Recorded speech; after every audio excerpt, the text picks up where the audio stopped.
Hop, normalement c'est bon. Ok. Bonjour tout le monde. Donc on se retrouve aujourd'hui pour notre 8e séance de ce cours de statique. Alors je vois qu'il y a encore que 80 personnes connectées. On va attendre encore une petite minute. En attendant, voilà, donc vous avez pu... Normalement vous m'entendez bien là? Ouais, ok. Bonjour. Normalement vous avez pu remplir le questionnaire du coup. Fan de statique, bonjour. Vous avez pu remplir le questionnaire de la séquence 2 du coup. Je vous enverrai dans la journée, je vais vous envoyer une correction de ce questionnaire avec tous les mouvements virtuels un peu dessinés. Et puis voilà pour le questionnaire. Globalement, il y a eu une bonne moyenne, ça a été pas mal réussi. Pardon. Et donc aujourd'hui on va commencer la nouvelle séquence sur les diagrammes du coup. Donc les diagrammes des efforts tranchants du moment fléchissant. On va regarder ce que c'est qu'un diagramme et puis on va regarder un petit peu la forme des différents diagrammes sous charge ponctuelle ou sous charge distribuée. Et pour le TD on fera des applications du coup de ce qu'on va présenter aujourd'hui. J'avais une autre chose à vous dire, j'ai un peu oublié. Non, ça me reviendra. Ok, donc je vous résume rapidement ce qu'on avait fait la dernière séquence. Bon, j'ai déjà résumé la dernière fois, mais je le refais une dernière fois, on va dire. Donc il y a voilà, deux types d'effets qui apparaissent dans des structures à la conséquence, on va dire, des efforts extérieurs. Dans un premier temps, il y a des réactions qui peuvent apparaître qui apparaissent dès qu'on a des efforts extérieurs sur des structures. Les réactions elles se situent au niveau des liaisons cinématiques externes, comme on avait vu la dernière fois. Et voilà, et au niveau des éléments de la structure elle-même, au niveau des poutres, au niveau des différents éléments, on a ce qu'on appelle des sollicitations qui apparaissent, donc c'est-à-dire chacun des petits éléments de poutre, chacun des petites tranches de poutre, on va dire, qu'on peut découper comme ça de manière infinie jusqu'à faire des tranches infiniment petites. Chacune de ces petites tranches va prendre à droite et à gauche d'elle-même, va prendre des efforts qui seront soit différents, donc qui devront être transmis, on va dire, par effet domino de leurs voisins à leurs autres voisins. Et ça, c'est ce qu'on appelle les sollicitations. Donc à chaque fois dans une poutre, dès que vous avez des efforts extérieurs, vous avez des réactions dans les liaisons externes, dans les liaisons cinématiques externes, ouais c'est ça, et des sollicitations, donc des efforts internes, il y en a de trois types, effort normal, effort tranchant et moment fléchissant, et les sollicitations se passent en tous les points de la poutre. Ce qu'on avait vu, donc c'était le calcul des réactions, ça je vous le rappelle très rapidement parce que vous commencez à bien connaître. Donc les réactions pour une structure isostatique toujours, sinon on ne peut pas appliquer cette méthode qu'on utilise là. Pour une structure hyperstatique, il faut appliquer d'autres méthodes, il faut faire intervenir la théorie de l'élasticité, ça s'appelle, donc tout un ensemble d'hypothèses sur nos poutres. Mais pour vérifier dans un premier temps qu'une structure est isostatique, on utilise tout ce qu'on sait utiliser, théorème de Kennedy, alignement des 3 points, stabilité, etc. Ensuite, la deuxième étape, c'est de supprimer le degré de blocage qui correspond à la réaction qu'on a envie de calculer. À chaque fois, la réaction qu'on a envie de calculer, elle bloque soit une translation, soit une rotation. Donc c'est soit une réaction de type force, soit une réaction de type moment. Et quand on a supprimé ce degré de blocage, on se retrouve non plus avec une structure isostatique, on se retrouve avec un mécanisme à un degré de liberté, un mécanisme hypostatique. Ce mécanisme, on lui fait faire un mouvement quelconque, et puis on regarde ce qui se passe avec le principe des travaux virtuels, on fait le bilan de tous les déplacements au niveau de chacune des forces et de la réaction, qu'on essaie de calculer évidemment, et puis on arrive à trouver une condition d'équilibre entre la réaction et les efforts extérieurs. Donc ça, on commence à bien connaître. Voilà, je vous remets, pour ce récapitulatif de toute la séquence, je vous remets chacune des réactions qu'on calcule en fait pour chacune des liaisons extérieures. Pour un appui simple, vous avez une seule réaction à calculer, celle qui est dans la direction de blocage de l'appui simple. À chaque fois, c'est dans À chaque fois, une réaction correspond à un degré de blocage, de toute façon. La pivot, vous avez les 2 degrés de blocage correspondant aux 2 translations. L'encastrement, vous avez les 3 degrés de blocage, les 2 translations et la rotation. Donc pour une liaison encastrement, vous avez 3 réactions à calculer. Vous avez aussi un moment de la liaison encastrement à calculer, hein, au niveau des réactions. Et pour la glissière, ça se représente, c'est un cas qui se présente très rarement, donc on va pas s'épancher dessus.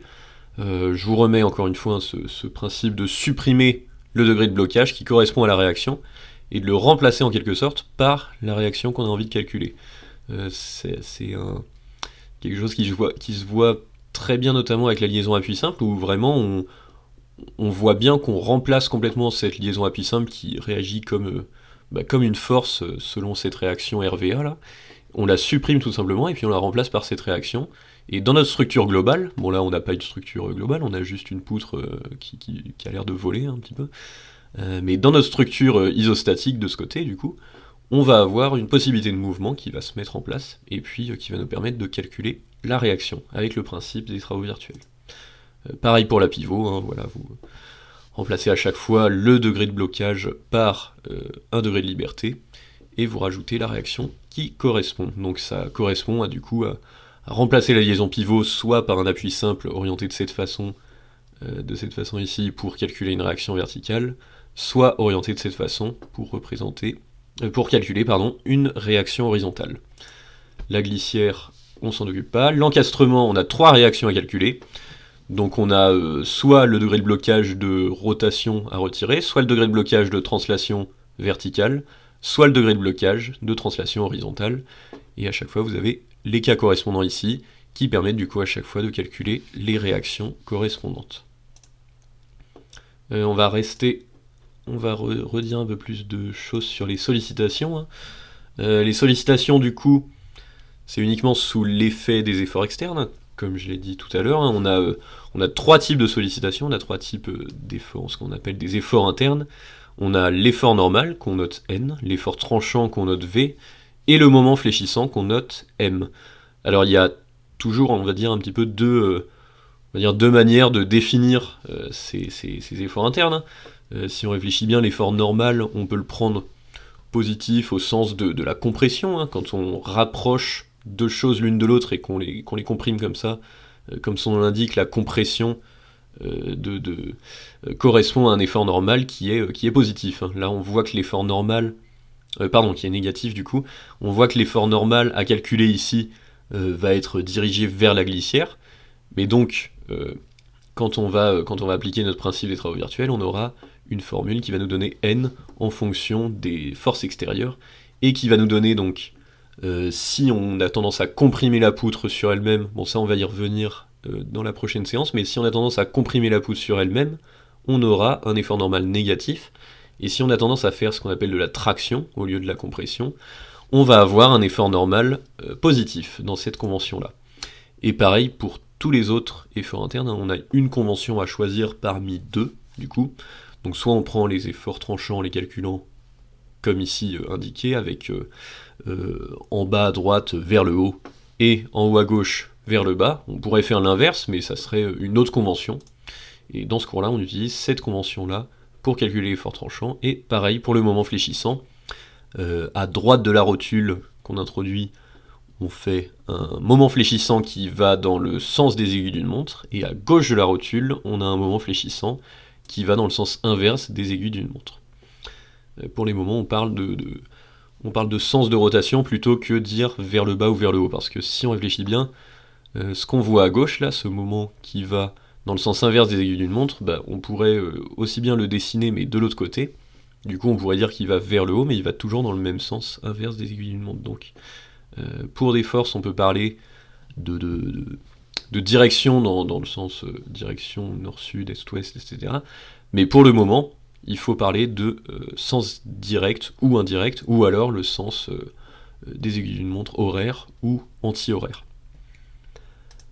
Donc ces efforts internes, ils sont au nombre de 3, et puis ils peuvent se présenter, bien sûr, en tout point d'une structure, en tout point d'une poutre.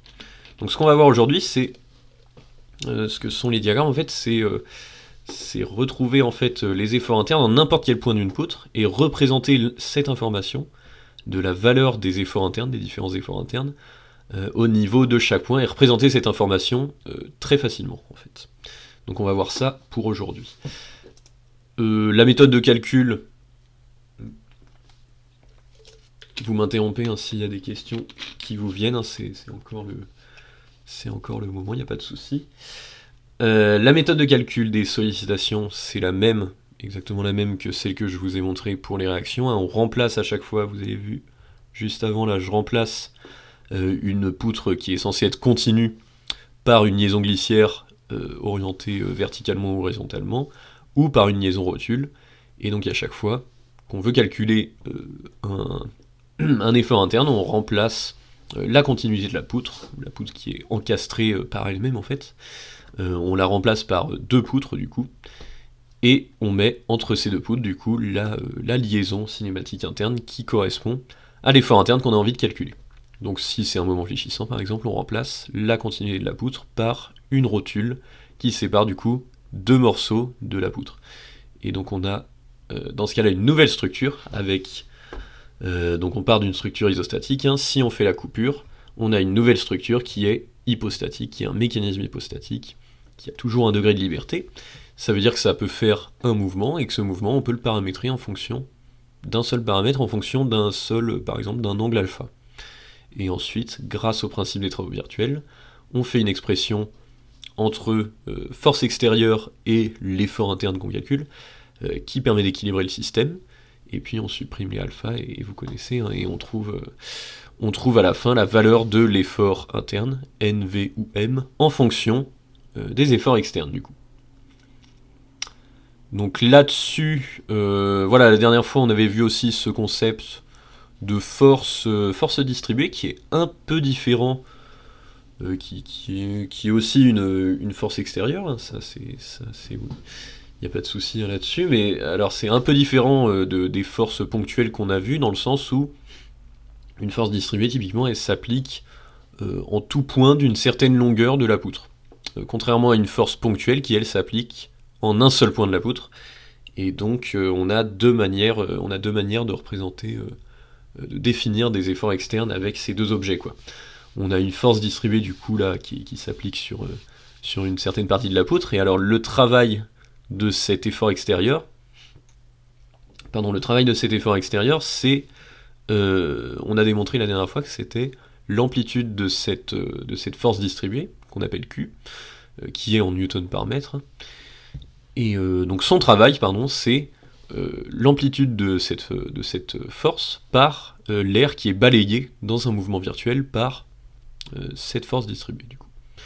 Et donc à chaque fois qu'on aura affaire à une charge distribuée, on va devoir calculer en quelque sorte dans un premier temps une aire en fonction de nos paramètres alpha, D, D1, D2, etc. Et puis après on pourra l'exprimer dans notre expression globale du travail virtuel. S'il n'y a pas de questions là-dessus, on va continuer, donc un petit rappel des séquences qu'on avait. On avait une première séquence sur la cinématique où on a montré un petit peu comment utiliser les liaisons internes et externes. La deuxième séquence qu'on vient de terminer, du coup, force et travaux, où on a un petit peu plus pris le temps on a un peu plus pris le temps de faire des applications, on va dire, sur les forces et les travaux, parce que c'est la partie un peu centrale de ce cours. Là, on attaque cette séquence sur les diagrammes, qui va faire 2 séances, du coup. Et ensuite, on fera les 2 dernières séances sur les treillis et l'application du principe fondamental de la statique. Voilà, c'est ça que je voulais vous dire, ça m'est revenu. La prochaine séance, la séance 9, elle sera dans 3 semaines, dans 2 semaines, je sais plus. Le 6 mai. Donc voilà, il n'y a pas de séance la semaine prochaine, ni la semaine suivante, mais ce sera le 6 mai la prochaine séance. Donc c'est la deuxième séance sur les diagrammes sera le 6 mai. S'il n'y a pas de questions, on commence la suite dès maintenant. Hein. Si on n'a pas besoin de revenir sur une notion, n'hésitez pas. Donc du coup, aujourd'hui, on montre un petit peu ce que sont, on va montrer ce que sont les diagrammes de l'effort tranchant et du moment fléchissant. On va définir ces diagrammes. on va montrer comment obtenir ces diagrammes avec des cas tout simples qui vont nous permettre de... Alors, mathématiquement, on ne peut pas se permettre de généraliser des cas qui sont d'exception comme ceux qu'on va faire aujourd'hui dans cette séance, mais c'est histoire de montrer un petit peu, on va dire, comment l'allure, c'est ça, l'allure de ces diagrammes, de ces deux diagrammes, sous certains types de forces. Donc on va faire plusieurs cas différents, on va calculer les efforts tranchants et les moments fléchissants grâce à des coupures, ce qu'on appelle des coupures variables, on va voir ça, et on va montrer en fait que sous certains types de forces, soit sous des forces ponctuelles, soit sous des charges distribuées, on va avoir des profils, on va avoir des diagrammes de moments fléchissants et d'efforts tranchants qui vont être différents. Du coup, donc ce qu'on va faire, c'est qu'on va travailler un peu comme d'habitude, hein, on a toujours cette petite structure. On a toujours cette petite structure isostatique qu'on utilise toujours, qui nous permet du coup de montrer l'allure des différents diagrammes qu'on va calculer. Donc, ce qu'on va faire simplement avec cette structure, c'est qu'on va se placer en un point entre A et C, du coup. On va définir la distance entre ce point et notre point de départ A par la distance x. Et puis ce qu'on va se demander, c'est simplement un petit exercice comme ça. Vous pouvez le faire chez vous en même temps, sortir un petit papier, un crayon et le faire en même temps que moi pour vous entraîner. C'est un bon entraînement. Calculer l'effort tranchant à ce niveau-là, au niveau du point P, qui se trouve à une distance x du point A du coup. Donc pour calculer cet effort tranchant, comme j'ai dit avant, hein, on fait le remplacement de ce point de continuité de la poutre en P ici. On remplace ce point par une liaison glissière, et on se trompe pas de sens, hein. L'effort tranchant, c'est l'effort V, qui est représenté, je vais vous le remettre, hop, qui est celui-ci.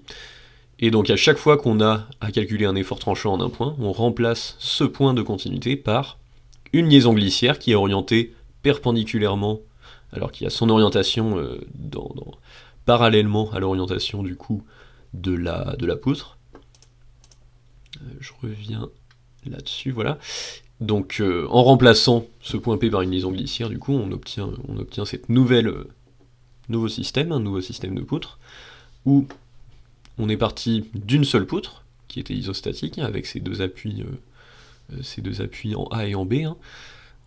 Et on arrive à une poutre, du coup, à deux poutres, du coup, une poutre à gauche et une poutre à droite, et tout ce système devient un mécanisme hypostatique. On peut s'en convaincre en faisant 3P moins I moins E, la représentation d'un mouvement virtuel possible. Alors, le nombre de poutres, il est de 2, donc on a 3 fois le nombre de poutres, 3 fois P, qui est égal à 6. Le nombre de degrés de blocage interne, je vous rappelle, la liaison glissière, c'est 2 degrés de blocage interne, la rotation et la translation horizontale dans ce cas-là. Donc on a 2 degrés de blocage interne, et les degrés de blocage externe, ils sont au nombre de 3. Donc on a un bilan 3P moins E moins I qui est égal à 1, on a bien un mécanisme hypostatique. Si on essaie de tracer un mouvement virtuel avec le théorème de Kennedy, on va se rendre compte qu'il faut... donc on a déjà un point de rotation absolu au niveau de la pivot, hein, c'est assez classique comme exemple. On a à l'infini dans la direction de la glissière un centre de rotation relatif entre les deux poutres, et pour faire l'alignement des trois centres de rotation, il faut être quelque part sur la droite horizontale qui passe par A et B. Et du coup, la liaison appui simple nous donnant également l'emplacement possible, on va dire, du centre de rotation de la deuxième poutre, on a un centre de rotation de la deuxième poutre qui est à l'intersection des deux droites, et donc qui va être au niveau du point A. Donc ce mouvement virtuel que vous connaissez bien normalement, hein, qui est assez classique, c'est un mouvement virtuel qui va se faire par exemple comme ça. On pourrait très bien décider de faire partir la poutre de droite, donc non plus dans le sens horaire, mais dans le sens anti-horaire. Par exemple, on aurait un angle alpha, un angle alpha qui serait dans le sens inverse des aiguilles d'une montre. Bon, ici on fait le choix de partir vers le haut, on pourrait faire l'inverse, il n'y a pas de souci. Donc on a l'angle alpha ici, qui se retrouve évidemment de l'autre côté, hein, puisqu'on a une liaison glissière, on ne change pas l'orientation relative des deux poutres l'une par rapport à l'autre, Donc forcément les deux morceaux de poutre, on va dire, qui deviennent deux poutres, qui étaient parallèles au début, dans notre position initiale, elles étaient bien parallèles, on garde cette orientation relative parallèle entre les deux poutres, donc forcément, c'est le théorème des angles alternes-internes du coup, deux droites parallèles qui sont coupées par une droite séquente qui est représentée par la poutre, et donc on retrouve le même angle à ces deux endroits, on retrouve les deux angles alternes-internes alpha ici. Donc cet angle alpha il se retrouve de l'autre côté, ce qu'il nous faut pour calculer l'effort tranchant au point P, il faut faire le principe des travaux virtuels de ce mécanisme dans ce mouvement virtuel là qu'on a choisi. Pour faire le principe des travaux virtuels, il faut connaître les déplacements qui sont au niveau de chacune des forces. Ici on a une force F, et on n'oublie pas également nos forces d'effort tranchant du coup à calculer, qui sont V à gauche vers le bas, et V à droite vers le haut. Donc cette convention de V qui est à droite et qui est orientée vers le haut, c'est la convention qu'il faut adopter à chaque fois. Il ne faut pas se tromper de sens en faisant la partie à droite qui va vers le bas et la partie à gauche qui va vers le haut. Non, j'insiste bien sur le fait que c'est la convention qu'on adopte dans ce cours où on fait le calcul de l'effort tranchant en faisant toujours la partie à droite qui pousse vers le haut et la partie à gauche qui a une force, qui voit une force pousser vers le bas du coup. Alors ce que je vous disais, c'est que on écrit les déplacements en chacun des points où s'applique une force. Donc on a déjà les déplacements D1 et D2 qui correspondent à nos forces V à droite et à gauche. On voit déjà que le déplacement D1 il est orienté dans le même sens que notre force V à gauche, et que le déplacement D2 il est aussi orienté dans le même sens que notre déplacement en V. Ce qui va nous donner du coup des travaux virtuels, dans ces cas-là, qui vont être positifs. On n'a pas encore fini de donner tous nos déplacements, il nous manque le déplacement qui est au niveau de la force F, et donc ce déplacement il est indiqué ici comme étant égal à D3 du coup. Et D3, on a directement sa valeur, en fait on a directement les valeurs de chacun des déplacements. On a D1 ici qui va valoir notre paramètre qu'on a choisi ici, x fois l'angle alpha du coup. On a ensuite D2, si on regarde le triangle ici, on a notre déplacement D2 qui est la hauteur du triangle qui va valoir l'angle fois la longueur entre P et B. Donc cette longueur c'est L moins la longueur X. Et on a la longueur D3 qui va valoir de la même façon, dans ce triangle rectangle, on va avoir la hauteur D3 qui est égale à alpha fois L sur 2. Ça on va l'écrire juste après, on écrit d'abord simplement le principe des travaux virtuels. Pour toutes les valeurs de alpha, on aura un travail virtuel égal à 0, ça on va l'écrire tout à l'heure, mais déjà on écrit l'expression du travail virtuel en fonction de tout ce qu'on a défini ici. Donc le déplacement D1 fois la force V qui est orientée dans le même sens, et on continue sur chacune des forces, des couples force-déplacement les uns après les autres. Le déplacement D2 qui voit la force V lui arriver dessus, et dans le même sens, donc on met un plus aussi. Et ensuite on a le déplacement D3 qui voit la force F, et qui elle est dans le sens contraire au déplacement D3.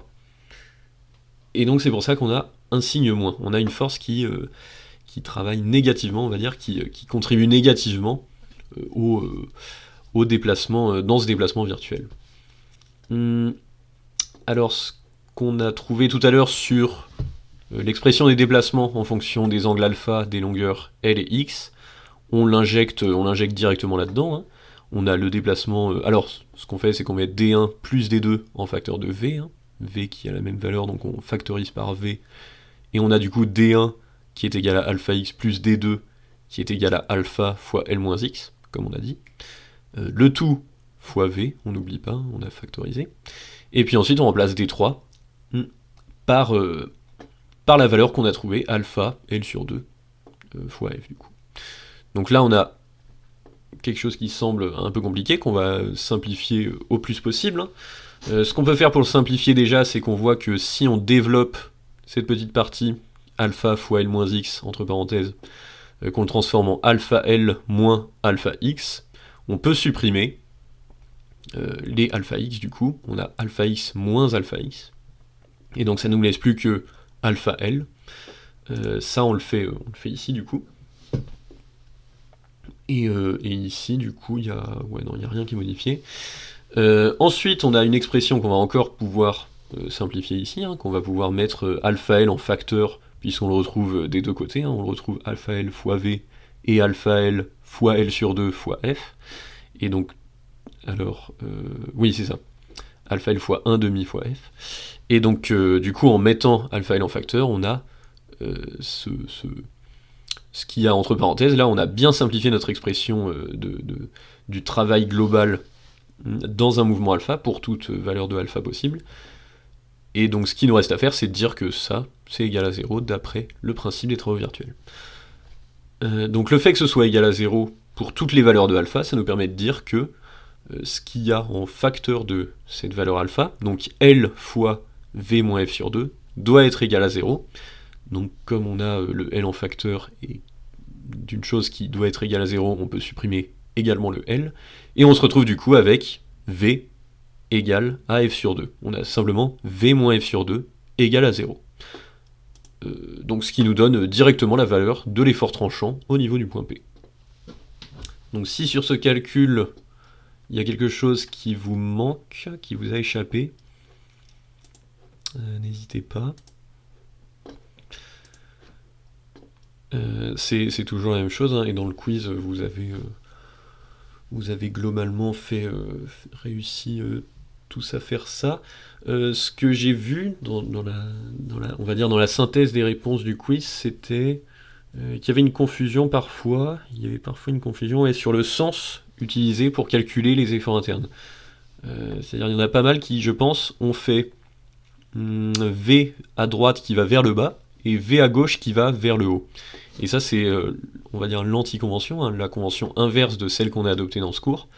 Ce qui fait qu'à la fin il se retrouve avec une force, comment dire, un effort interne qui est l'inverse de ce qu'il devrait trouver. Donc là dans le...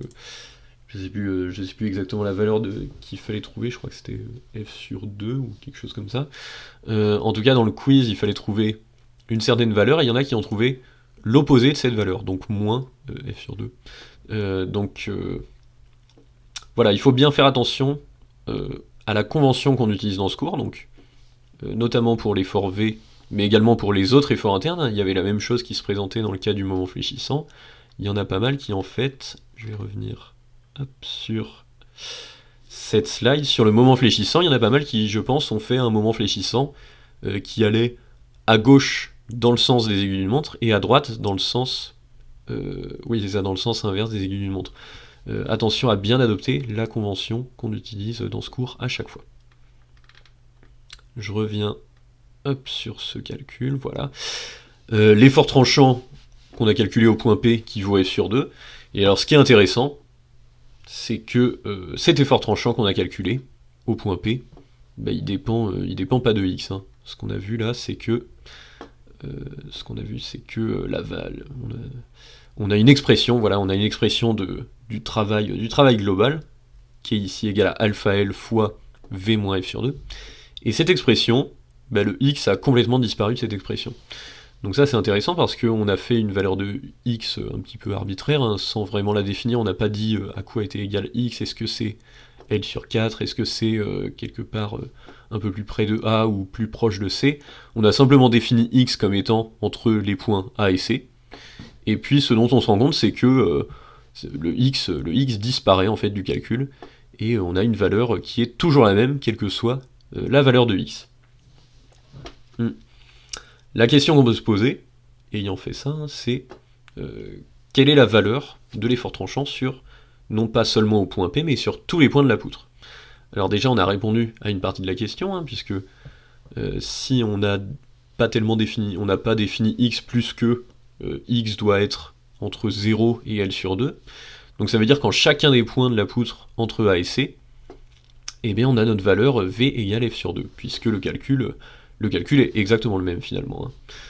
Hein. Alors pour s'en convaincre, on peut quand même dessiner de son côté ce que ça va donner si on décale la glissière, si on décale le point V par exemple un peu vers la gauche là. La seule chose qui va changer, ça va être dans le dessin du mouvement virtuel, là vous voyez je fais le slide entre les deux là, la valeur D2 sera toujours la même. La valeur D2 sera toujours égale à alpha fois L-x. La valeur D1 sera toujours la même également. Hein. On aura toujours D1 qui est égal à alpha fois x. Et puis D3, évidemment, il ne change pas non plus, hein, puisque on passe pas de l'autre côté, et du coup, on n'inverse pas tout le truc. Mais voilà, en slidant un peu entre les deux, on voit que finalement, il n'y a absolument rien qui change dans le fait de choisir x plus ou moins grand. Toutes les expressions qu'on a exprimées pour le calcul du travail virtuel sont également valables dans ces deux cas, et dans tous les cas, en fait, entre A et C. Bon. Ce qui fait qu'on a calculé la valeur de l'effort tranchant sur l'intégralité de ce tronçon, sur l'intégralité du tronçon AC. Qu'est-ce que... Ouais, si. Voilà, c'est ça un petit peu la conclusion de ce calcul. Hein. Ce calcul, on va le refaire aussi pour le tronçon à droite, hein, le tronçon CB, et vous allez voir qu'il va y avoir une petite différence. Et donc cet effort tranchant, donc on a déjà fait un petit peu la moitié du travail, hein. Maintenant on va se demander quelle est sa valeur sur le tronçon CB. Donc pour ça on fait comme d'habitude, une coupure entre C et B, vous pouvez aussi le faire de votre côté. Si vous faites votre coupure, alors... qu'est-ce que... Ouais, c'est ça. Ok, alors si vous faites votre coupure au niveau du point P, en le paramétrant toujours par la même valeur x, vous faites la coupure, vous dessinez un travail virtuel, du coup un mouvement virtuel qui va plutôt être orienté de la même façon, hein, pour voir un petit peu les différences que ça va faire. Mais voilà un petit peu le principe de recalculer l'effort tranchant entre C et B, avec le même, on va dire la même configuration pour essayer de comparer ces deux situations entre A et C et entre C et B. Alors voilà ce qui se passe quand on compare les deux situations. Ici je vous remets le calcul entre A et C. On avait ce mouvement virtuel, et entre C et B, on a le même principe de mouvement virtuel, hein, avec cette grille ici en milieu, mais cette fois on a une légère différence. On a toujours D2 qui vaut la même valeur, hein, qui vaut L moins X, et on a toujours fois alpha, et on a toujours D1 qui vaut exactement la même valeur qu'avant. Hein. Si je vous remets, hop, ici, D1 vaut dans les deux cas X fois l'angle alpha, et la seule différence en fait c'est le changement au niveau de D3, hein. Comme vous l'avez vu ici, la seule chose qui bouge en fait c'est ce D3 qui prend non plus une valeur positive. Avant on était à droite de la glissière, donc on pouvait avoir une valeur positive. Alors je vais remettre ici D3, on voit qu'il est vers le haut, alors que F est vers le bas. Et dans notre situation où on calcule l'effort tranchant entre C et B, D3 est cette fois vers le bas. Donc ce que ça va changer, ce que vous avez peut-être pas vu, c'est dans les équations, on a plein de signes moins qui vont se transformer en signes plus. Alors on en a plein, on en a juste un en fait par équation qui va se transformer. Hein. À chaque fois qu'on a le D3 ici, on va rajouter simplement une barre pour le plus. Hein. D3 qui se retrouve du coup ici devant F, et ce signe plus qui va se retrouver ici, et du coup à la fin là-bas. Donc c'est ce qu'on voit ici, hein, tous ces signes plus qui sont apparus quand on a fait le mouvement, quand on a fait le calcul de l'effort tranchant au point P, qui se trouve cette fois à une distance x entre C et B, et donc ce changement de signe va apporter un changement au niveau de l'effort tranchant. On voit que ce qu'il y a entre parenthèses, c'est plus V moins F sur 2, c'est V plus F sur 2. Et donc cette valeur V plus F sur 2 égale à 0 nous donne la valeur de l'effort tranchant entre C et B, qui vaut du coup moins F sur 2. Qu'est-ce que j'ai fait? Hop, voilà. Donc on a la valeur de l'effort tranchant au niveau du point P, qui vaut moins F sur 2. Et... hop, c'est bon. Et pour les mêmes raisons, exactement les mêmes raisons qu'avant, hein, il n'y a pas de raison que ça change de ce côté-là de la poutre, l'effort tranchant il a toujours la même valeur sur l'intégralité du tronçon. On peut décaler le point P légèrement à droite ou légèrement à gauche, on trouvera toujours cette même valeur, moins F sur 2. Alors notre conclusion,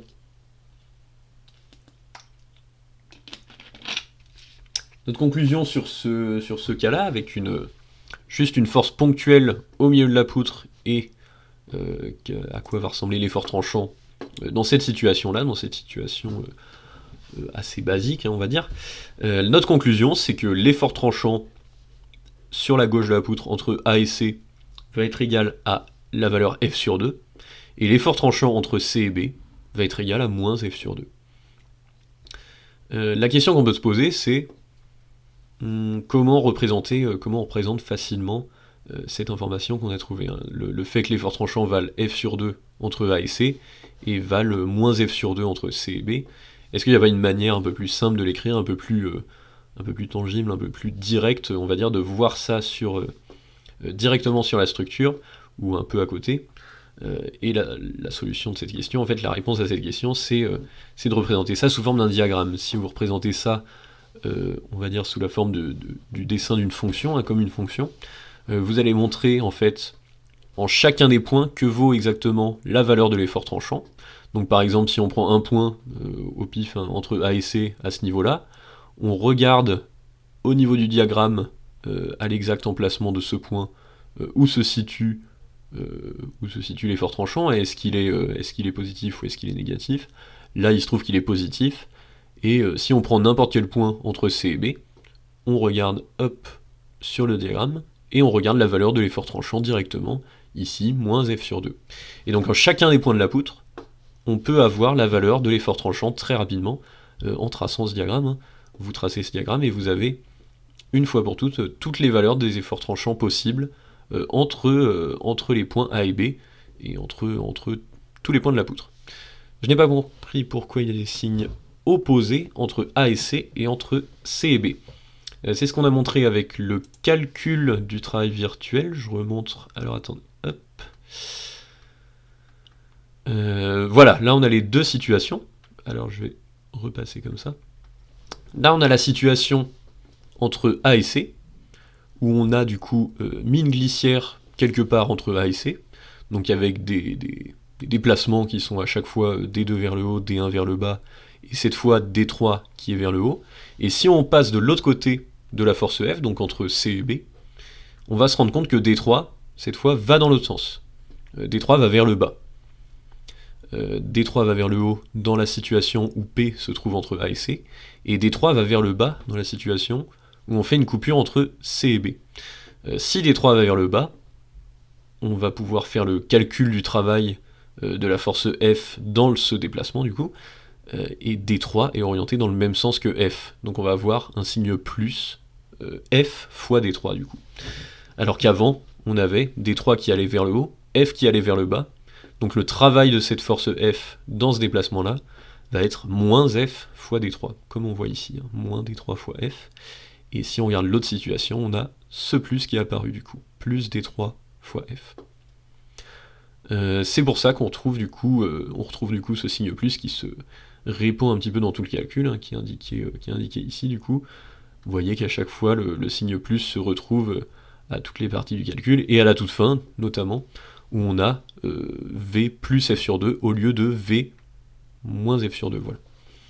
Et du coup, la valeur de l'effort tranchant ne vaut plus F sur 2 sur la partie gauche de la poutre, mais vaut moins F sur 2 sur la partie droite de la poutre.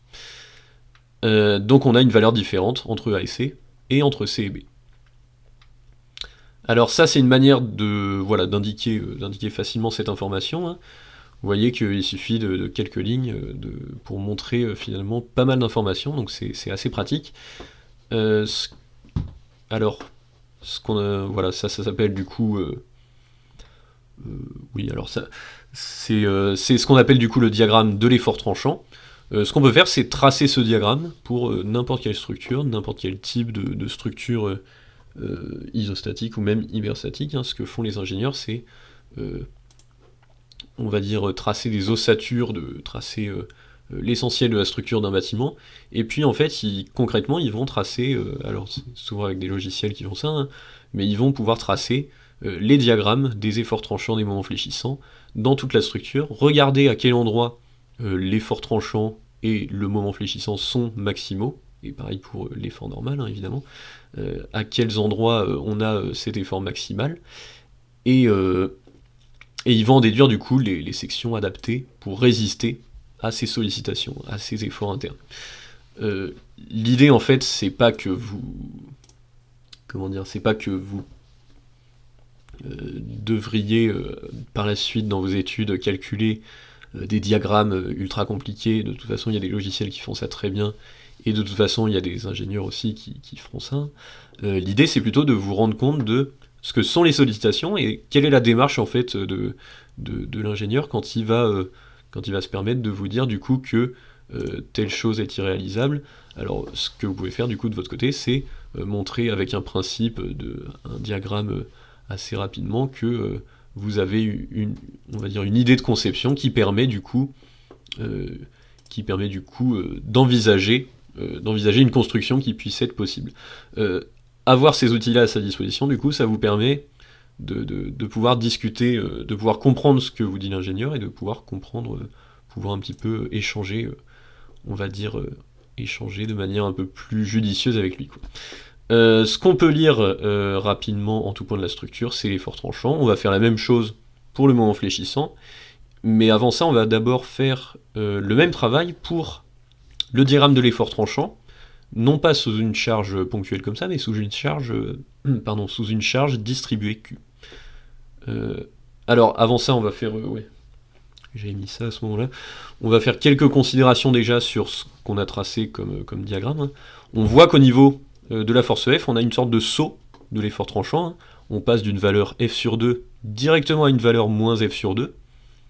Et ça, on se rend bien compte que c'est dû à cette force ponctuelle, hein.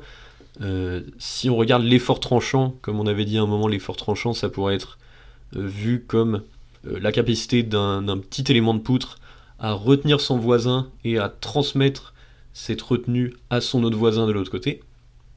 Ce qu'on peut se dire, c'est qu'au niveau de la force F, on a le voisin, le petit élément de poutre voisin de l'application de la force F, qui va prendre un effort vers le bas, et qui va transmettre cet effort de l'autre côté comme ça. Et de l'autre côté, on a, d'après notre convention qu'on a adoptée, hein, une convention qui dit que le voisin de droite apporte de la force au voisin de gauche. Et bien là, dans cette convention-là, on a quelque chose de négatif qui se passe à droite de la force F. Bref, ce qu'il faut retenir, c'est que ce genre de cassure, en fait, intervient à chaque fois qu'on a un effort ponctuel qui arrive sur notre structure. Alors, à quel moment on a des efforts ponctuels qui arrivent sur notre structure? On en a au niveau, bien évidemment, des forces ponctuelles externes, mais on en a aussi au niveau des réactions. Au niveau des réactions, on va à chaque fois, on verra dans les exemples de structures qu'on va traiter en TD, mais on aura à chaque fois une discontinuité de l'effort tranchant au niveau, par exemple, d'une liaison pivot, d'une liaison appui simple, etc. Bon, ici la poutre est toute simple, donc on a juste une cassure, mais on va voir que dans des poutres, dans des structures un peu plus complexes, dans des structures isostatiques un peu plus, avec un peu plus de liaison, on va voir ces cassures intervenir à chaque fois. Et donc, ce qu'on peut appeler des événements de la poutre, hein, ces points d'application de charge extérieure, de force ponctuelle extérieure, et donc également les points d'application des forces, des liaisons externes. On peut aussi voir les liaisons externes d'ailleurs comme l'application de nouvelles forces, de forces de réaction du coup, et donc ces forces de réaction sont bien des forces ponctuelles, et donc on aura bien des sauts de l'effort tranchant au niveau de ces forces ponctuelles de réaction. Est-ce que le diagramme peut changer de sens en fonction des valeurs du résultat de l'effort tranchant? Alors, est-ce que le diagramme peut changer de sens? Est-ce que, alors, ce diagramme, si par exemple, alors, un cas où le diagramme il changerait de sens, ça serait, par exemple, si on applique une force F, non plus vers le bas, mais vers le haut. Là, on aurait, si on refaisait tout le calcul du dessin, des efforts, des mouvements virtuels, etc., si on refaisait ce calcul-là, on aurait, avec une force appliquée vers le haut, un diagramme de l'effort tranchant qui s'inverserait complètement. On aurait moins F sur 2 sur la gauche du diagramme, et on aurait une valeur F sur 2 sur la droite du diagramme.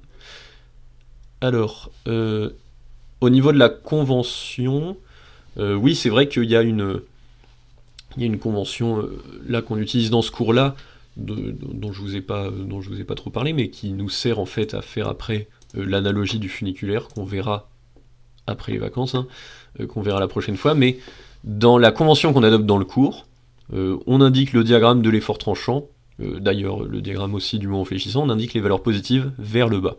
Donc ici vous avez la valeur positive f sur 2 qui est indiquée en dessous de la valeur, on va dire, qui correspond à 0, quoi, et moins f sur 2 qui est représenté au-dessus du coup.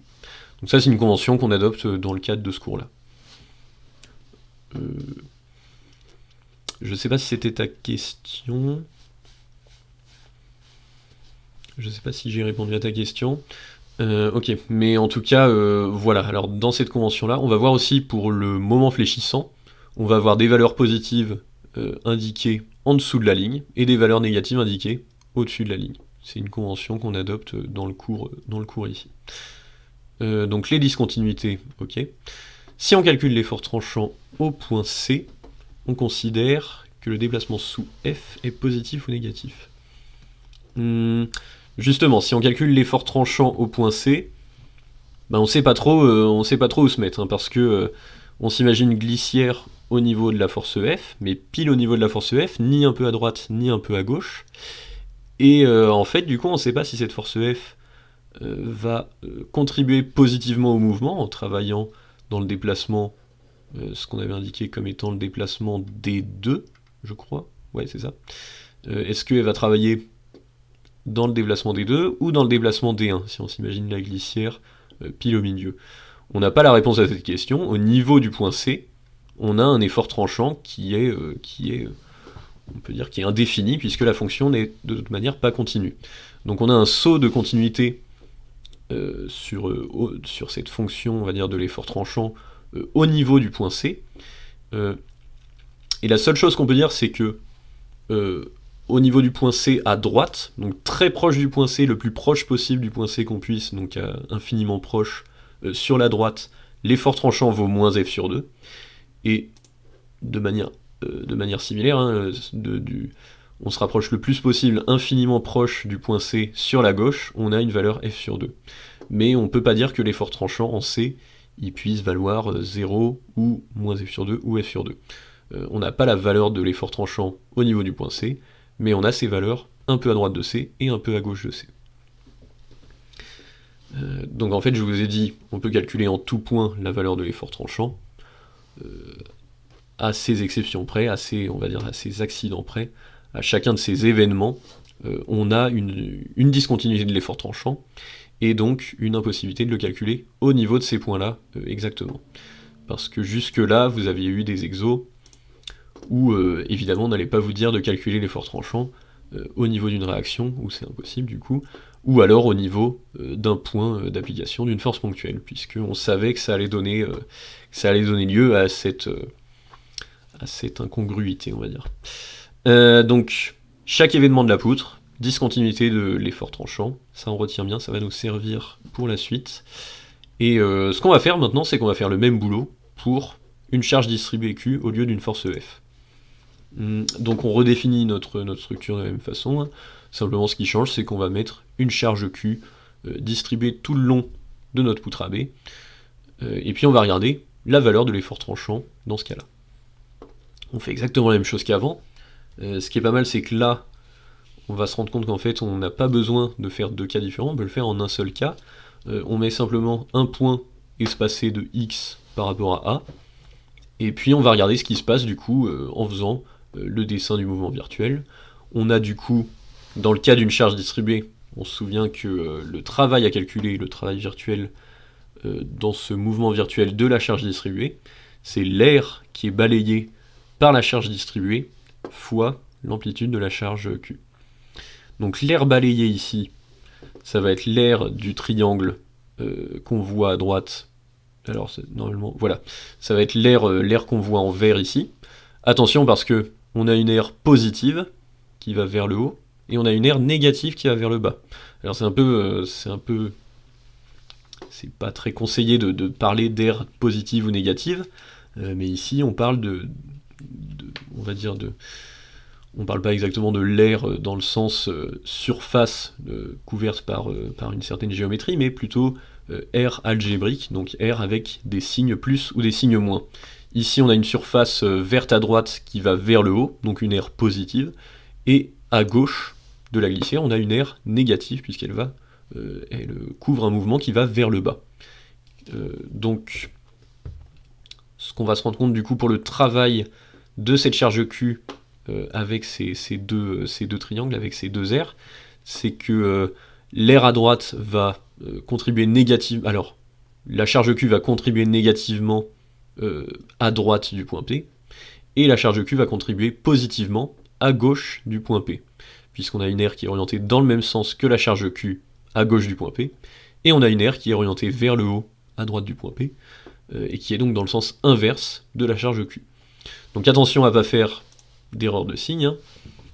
Ce qu'on peut faire, c'est, pour se simplifier un peu la tâche, c'est exprimer l'aire globale de tous ces triangles, l'aire algébrique, l'aire avec des signes du coup de tous ces triangles dans un premier temps. Hein. On peut dire que c'est égal du coup à la base fois hauteur divisé par 2, hein.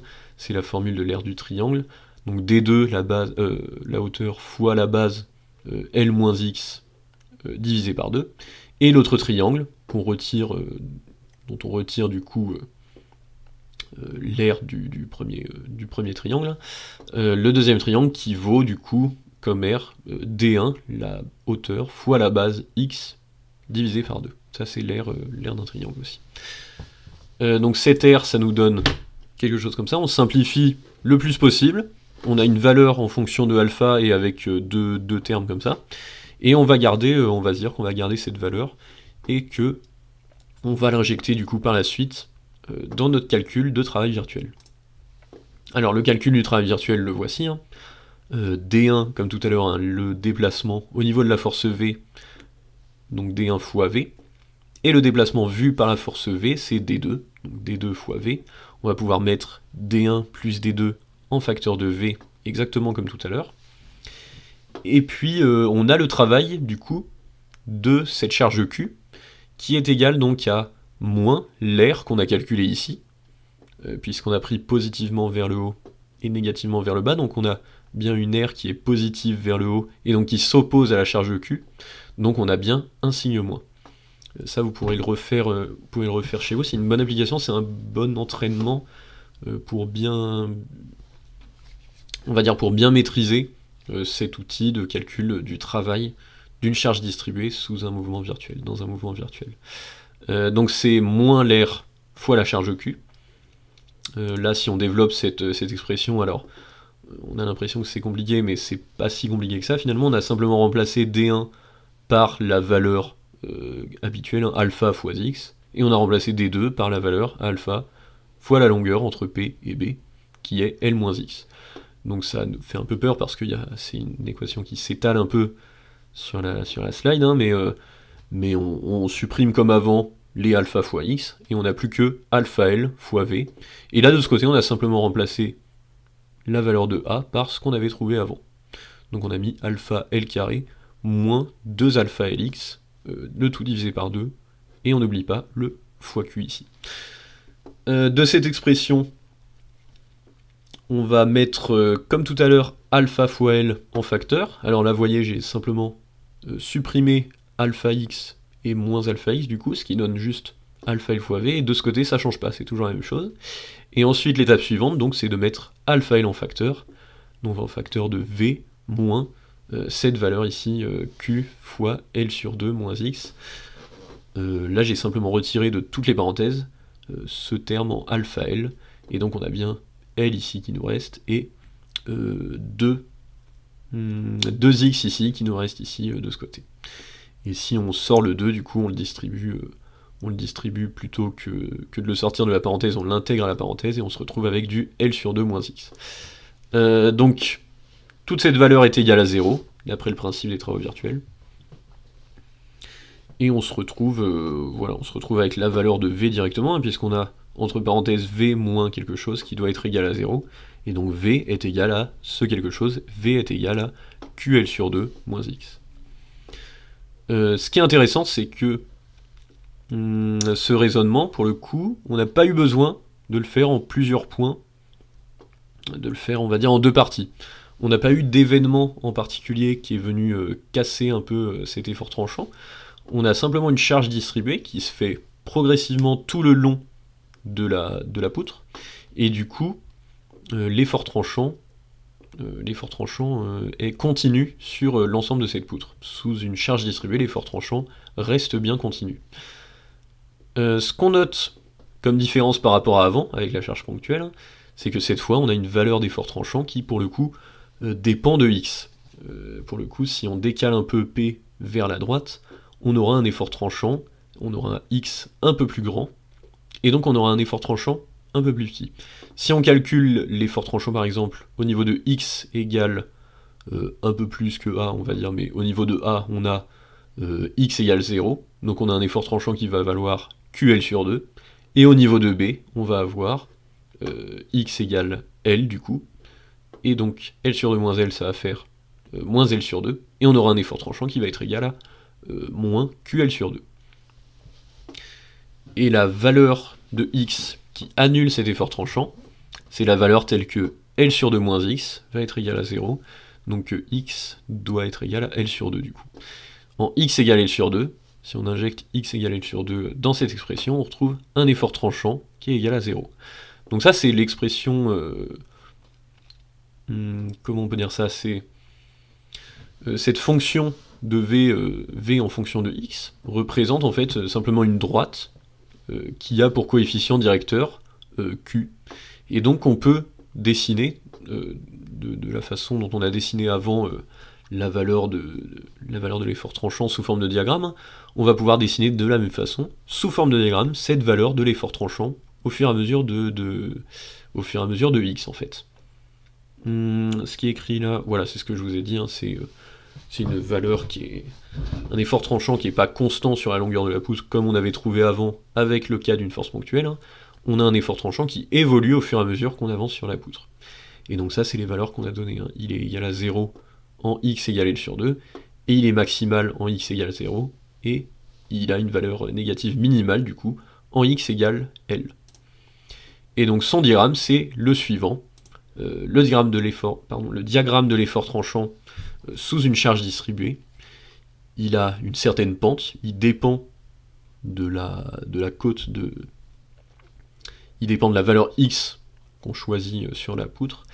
Et ce diagramme, il comporte du coup toutes les informations de notre conclusion globale. Ici, on a en fait dessiné la fonction q facteur de L sur 2 moins x sur ce diagramme. Et donc, on peut prendre n'importe quel point de la poutre. Donc par exemple, je prends un point un peu à gauche de B. Je descends sur mon diagramme et je lis directement la valeur de l'effort tranchant sur ce diagramme, qui vaut du coup quelque part un petit peu... qui est proche en fait de moins QL sur 4 par exemple, moins QL sur 2 divisé par 2. Et puis je peux faire pareil du coup n'importe où sur la poutre, je peux prendre n'importe quel point. Ce que je vois du coup c'est que, comme j'ai dit, hein, l'effort tranchant il est nul au niveau de 0, il est maximal au niveau de A, et il est minimal au niveau du point B. Donc ce qu'on retient de ça finalement, des diagrammes, des tracés de ces diagrammes des efforts tranchants sous charge ponctuelle et sous charge distribuée, quand on a des charges ponctuelles, donc on a des poutres, on va dire des poutres nues, et qui sont simplement interrompues soit par des liaisons, soit par des charges ponctuelles, on a un effort tranchant qui va être constant, et quand on va avoir des charges distribuées, au niveau des poutres où on a des charges distribuées, on a un effort tranchant qui va être pas constant du coup, qui va être sous la forme d'une équation en fonction de x, et alors le diagramme va se représenter de la façon suivante, et on va devoir calculer évidemment les valeurs des efforts tranchants au niveau des extrêmes au niveau des points A et B pour trouver l'allure du diagramme. Donc ça on va le faire en TD. Qu'est-ce que je peux... Alors... Ouais, on va passer. Ce que je sais pas si on aura le temps de le faire. On va le faire, on le fera après si on a le temps. Donc, la technique de la coupure variable, hein, ce qu'on appelle la coupure variable, c'est choisir un point P, le paramétrer... Hop, je vous remets. Choisir un point P, le paramétrer par un paramètre x, et se dire qu'on peut choisir n'importe quel x sur la poutre. Cette technique-là, on peut la faire pour calculer, pour retrouver les allures des deux diagrammes qui correspondent à ces deux situations, mais cette fois pour le moment fléchissant, au lieu de l'effort tranchant. Donc pour rappel, moment fléchissant, on remplace, alors je vais le faire pour la charge distribuée quand même, hop, je vais faire rapidement pour la charge distribuée. On a donc notre structure qui est sous appui simple ici, en liaison pivot ici à droite. Vous pouvez le faire en même temps que moi, c'est toujours un bon entraînement. Ce qu'on fait, c'est qu'on met une charge distribuée sur l'intégralité de la poutre.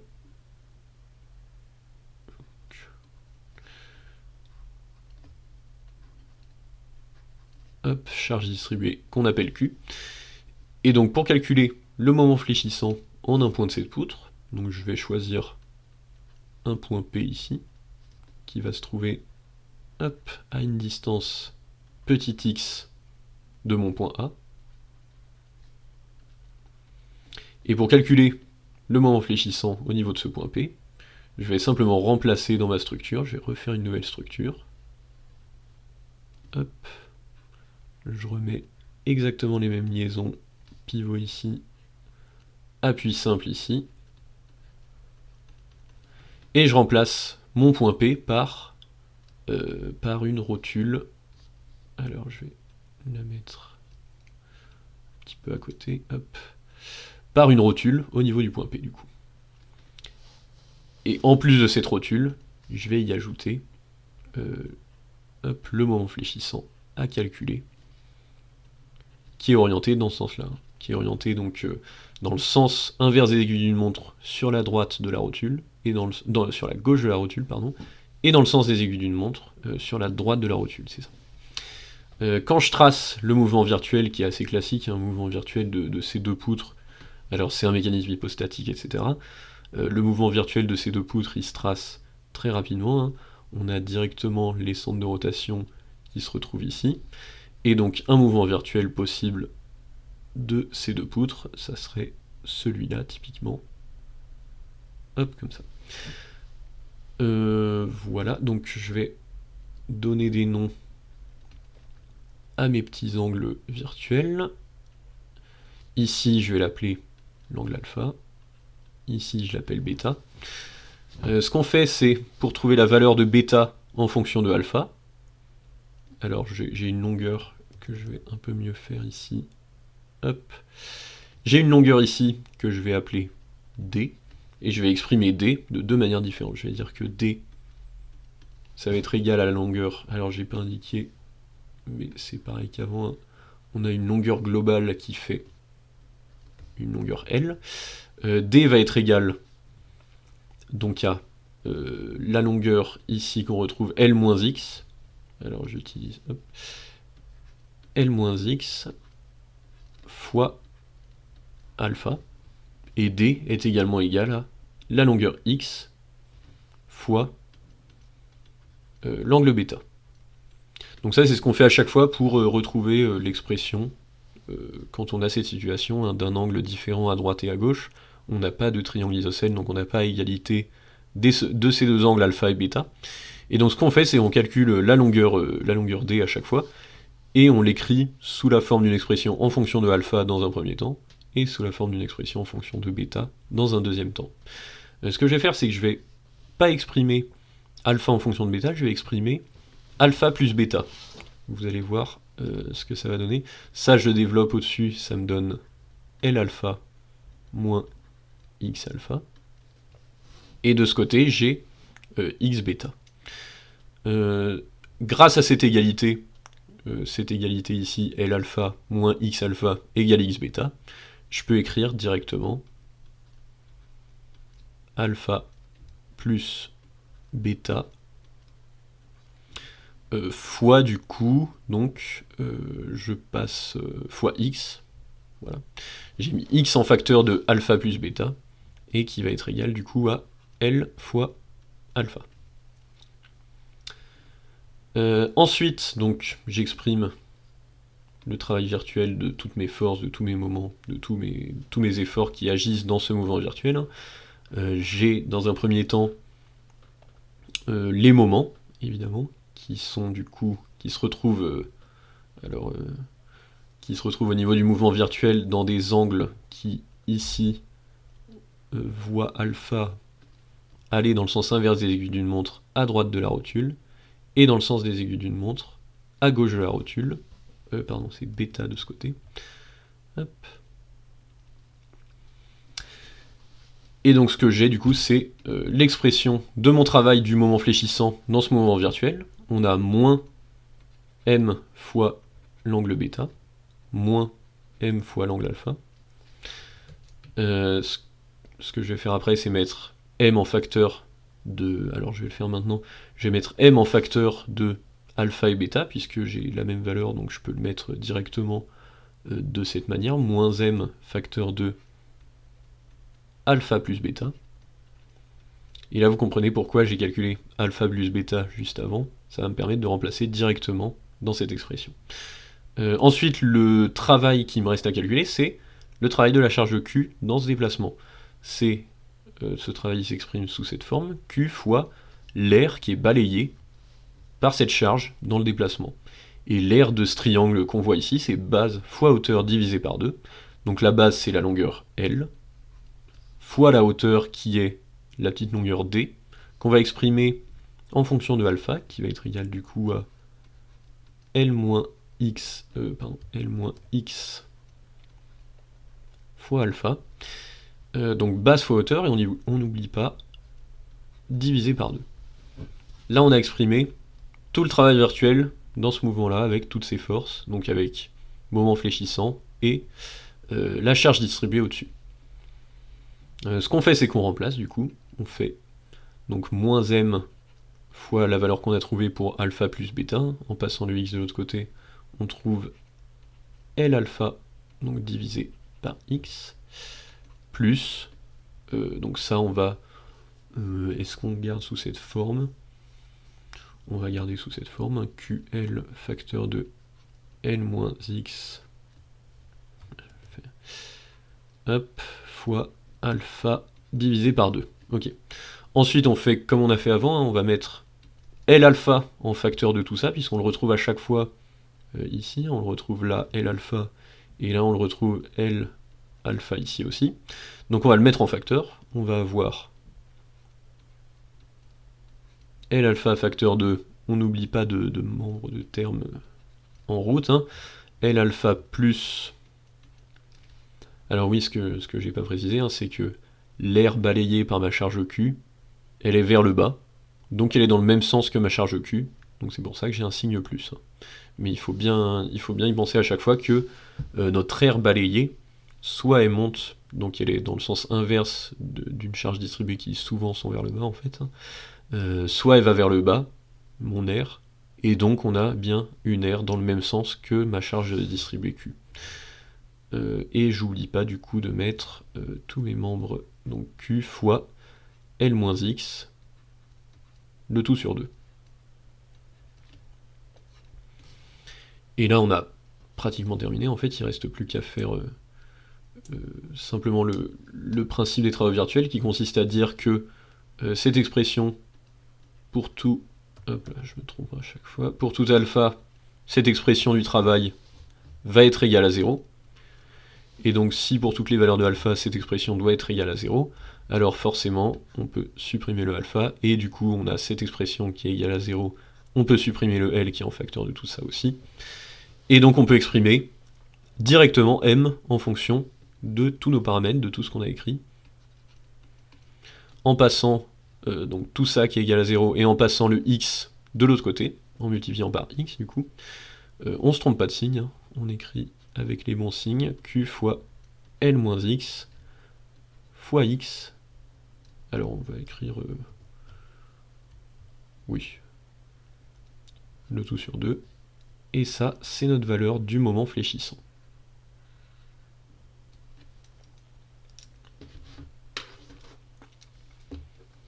Donc cette application, on l'a faite à la main ici, hein. On peut faire également l'autre application qui est sous force concentrée. Bon là on n'aura pas le temps de la faire, mais si vous voulez la faire chez vous, on peut se dire que il faut faire de la même façon que pour les forts tranchants, hein. Il faut faire deux calculs en réalité, il faut faire un calcul à droite de C et un calcul à gauche de C. Et en fait, ce qui va changer, ça va être simplement le travail de la force F pour un déplacement donné, qui va être légèrement différent. Alors aussi le travail des moments fléchissants, mais pour avoir cette expression du coup, à la fin vous obtiendrez du coup entre A et C une expression de ce type, hein, f fois x sur 2, si vous choisissez le même paramétrage x qu'avant, et entre C et B, vous avez cette expression f fois L moins x sur 2. Alors ces fonctions se représentent de cette façon du coup. On a bien une droite qui est d'équation f qui a pour équation fx sur 2, et inversée du coup dans notre convention positive en bas. Et vous avez la valeur maximale du moment fléchissant qui se retrouve au niveau du point C, qui est égal à fl sur 4. Si je prends dans cette expression x égale L sur 2, que je remplace x par L sur 2, j'ai bien fl divisé par 2 fois 2 divisé par 4 du coup. Et pareil de l'autre côté. Ce qu'on remarque, c'est que mon moment fléchissant, contrairement à mon effort tranchant, il est continu. Il n'y a pas de cassure nette entre mes deux courbes de part et d'autre du point C. J'ai simplement une cassure, ce qu'on appelle...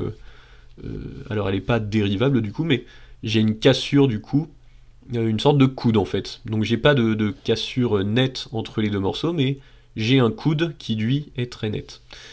Pour la charge distribuée, du coup, ce qu'on vient de faire, en cas d'application ici, hein, on retrouve bien du coup cette valeur alors qx fois L moins x sur 2, qui est finalement l'équation de ce qu'on appelle une parabole.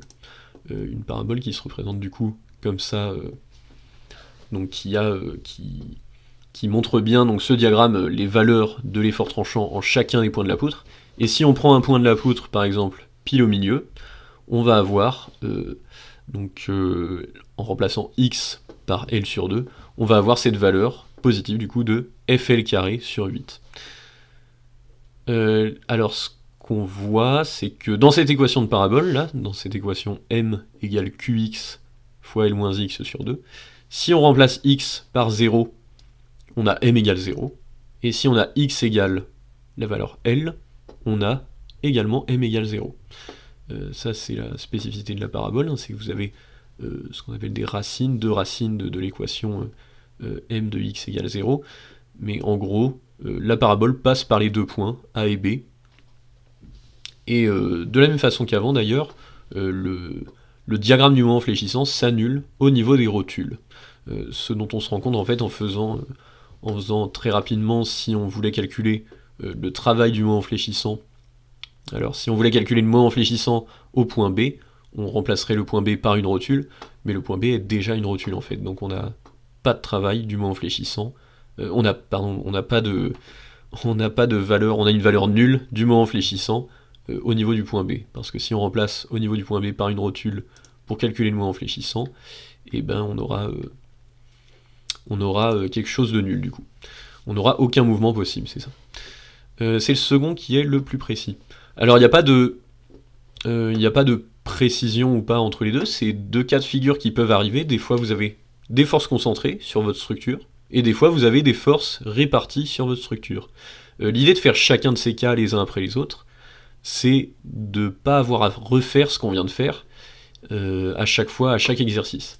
Dans les exercices, ce qu'on va voir, c'est que dès qu'on va avoir une structure qui est soumise à un effort ponctuel quelque part, on saura immédiatement que l'effort tranchant a cette tronche-là, et que le moment fléchissant a cette allure-là, que le diagramme du moment fléchissant a cette allure-là, et que le diagramme de l'effort tranchant V va avoir une allure qui va être comme on a vu en plateau, donc positive entre A et C, et négative entre C et B.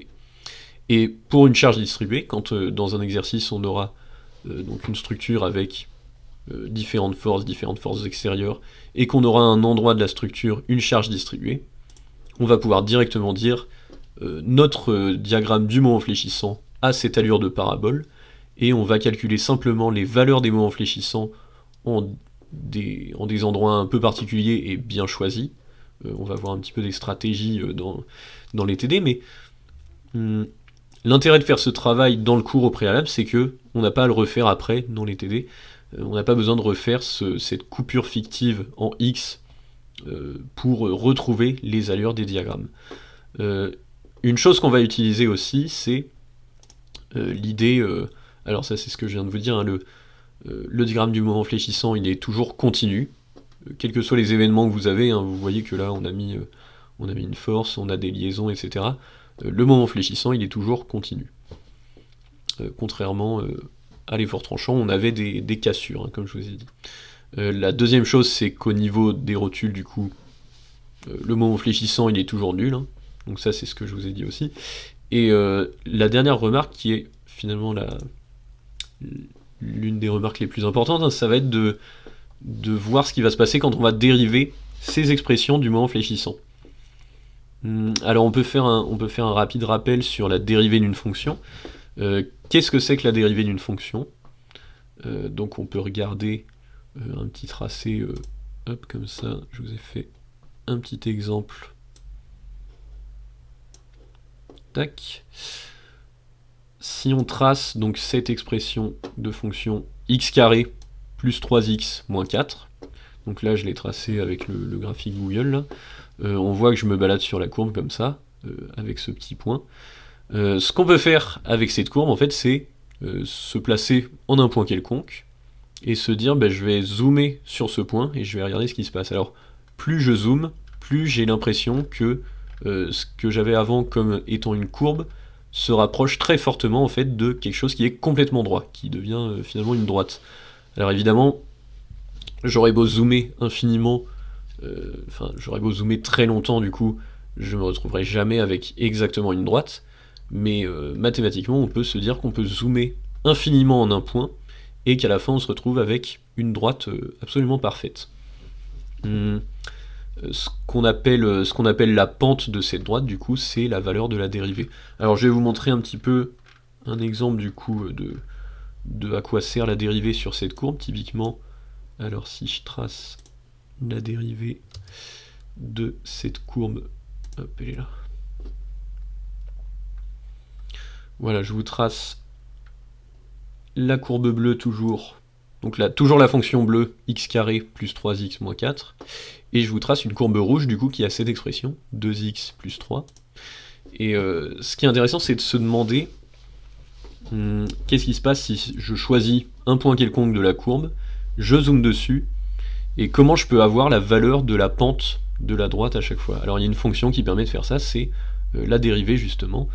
Je me rends compte que si je zoome par exemple en ce point-là, je vais regarder ce qui se passe si je zoome infiniment en ce point-là, j'ai une droite qui est complètement plate. Donc c'est une droite qui a une pente qui est égale à 0. Et si je regarde l'expression, si je regarde le graphe de ma fonction en rouge que j'ai tracé, je me rends compte que ça passe par 0 au niveau de ce point-là, pile au niveau de ce point-là. En fait, ce que j'ai tracé en rouge, c'est la dérivée de la fonction bleue. Pour chaque valeur de la fonction rouge qu'on a, on a la pente au niveau du même point, au niveau toujours du point à la verticale, on a la valeur de la pente de la courbe bleue du coup. Donc si par exemple je choisis un point qui est de ce côté-là de la fonction bleue, hein, je vois au niveau de mes valeurs en rouge qu'elles sont négatives, ça veut dire que je vais avoir des pentes négatives. Donc je vais avoir plutôt des droites, si je zoome dessus, je vais avoir des droites qui vont descendre comme ça. Donc typiquement, si je zoome sur ce point, j'ai une droite qui descend. Et si je regarde au niveau de la dérivée positive du coup, donc à partir de ce point 0,5, je vais avoir des fonctions, je vais avoir des valeurs de ma dérivée qui vont être positives, et ça veut dire que si je zoome en un point de ma courbe bleue qui est située de ce côté-là du coup, je vais avoir des pentes qui seront positives du coup. Et à chaque fois les valeurs de mes pentes sur lesquelles je zoome à l'infini seront égales aux valeurs de ma fonction dérivée. Donc là on se rend compte que si je zoome infiniment ici, j'aurai une pente nulle, et ça correspond bien à la valeur nulle de ma dérivée. Si je zoome infiniment en ce point 1, au niveau du point 1 là, j'aurai une valeur de dérivée qui correspond à 5, et ma pente au niveau de ce point là sera une pente de 5 du coup. Donc c'est à ça que sert la dérivée, c'est que elle donne une valeur immédiate de la valeur de la pente en n'importe quel point d'une courbe. alors je finis rapidement dessus, donne les valeurs des pentes de la fonction en bleu du coup. Ce qui est intéressant avec la dérivée, c'est qu'elle donne des infos sur la croissance ou la décroissance d'une courbe, hein. Dire qu'une pente est a des valeurs négatives ou qu'une pente a des valeurs positives, c'est en fait dire exactement la même chose que dire que la fonction est croissante ou décroissante. Donc quand vous avez une dérivée qui a des valeurs négatives, vous savez que la fonction qui correspond à cette dérivée va être décroissante en ce point-là, et inversement pour une pente positive. Et quand vous avez une pente nulle, ce qu'on voyait au niveau du minimum de la courbe, hein, de la courbe bleue, quand on a une pente nulle, donc une dérivée qui est égale à 0, eh bien on a une fonction qui est complètement constante. Alors là, je vous ai mis quelques expressions de dérivées du coup par rapport à des fonctions qu'on va dire usuelles. Ça, c'est un petit peu les expressions dont on a besoin dans ce cours-là du coup pour calculer nos dérivées.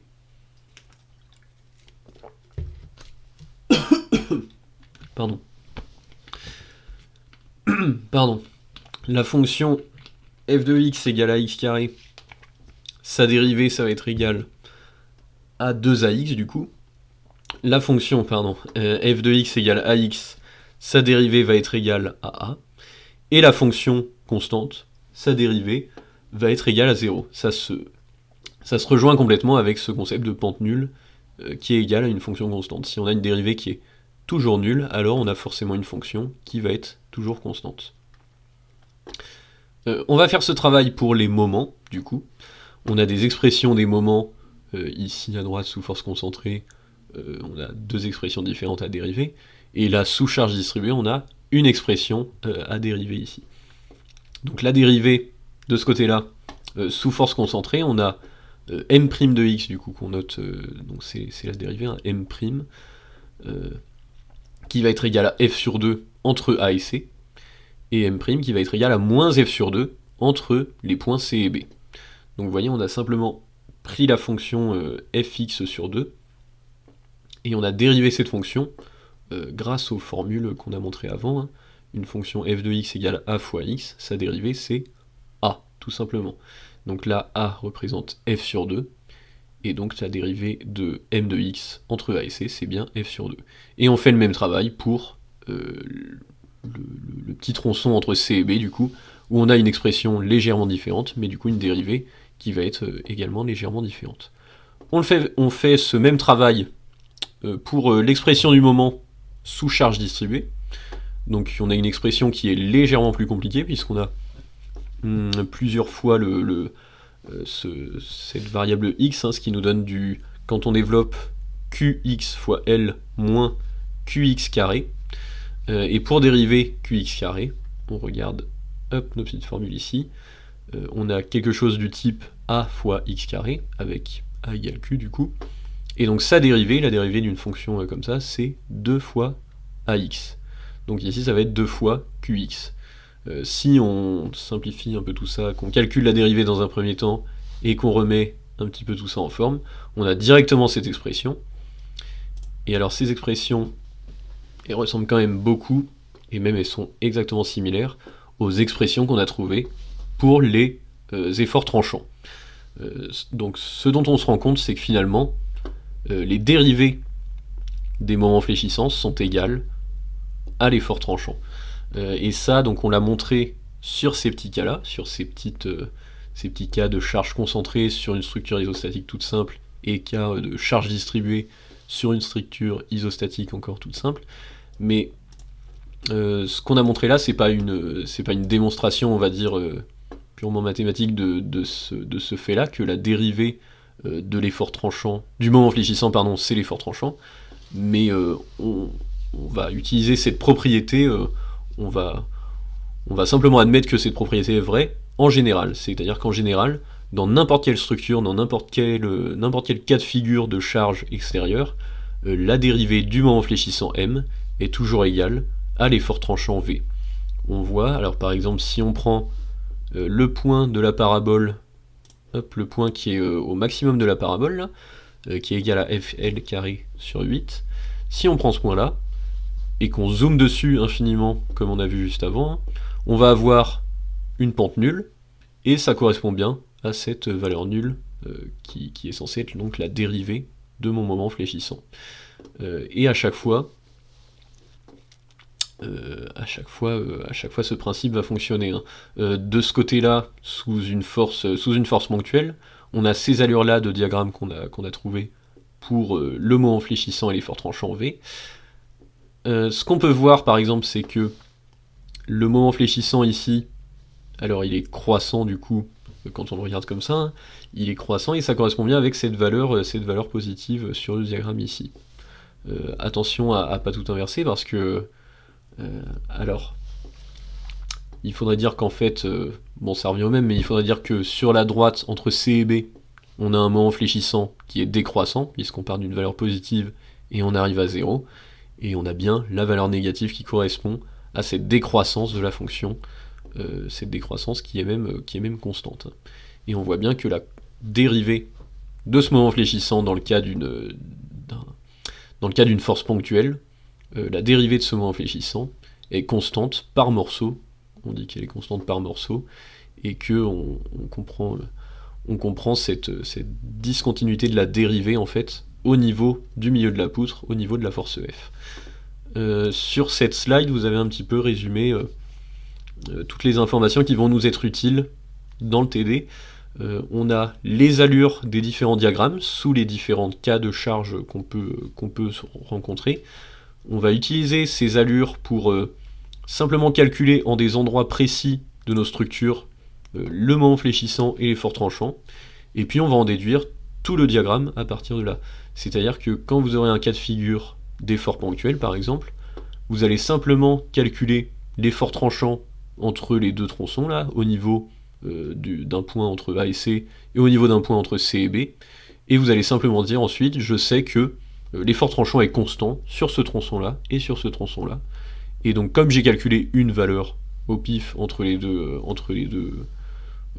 points A et C, et ben je sais que cette valeur va être exactement la même sur tout le tronçon. Et on va faire cette démarche pour chacun des cas qu'on peut rencontrer, et donc chacun des diagrammes qu'on va calculer. Voilà, on va s'arrêter là pour aujourd'hui, je pense que... Hop, c'est bon.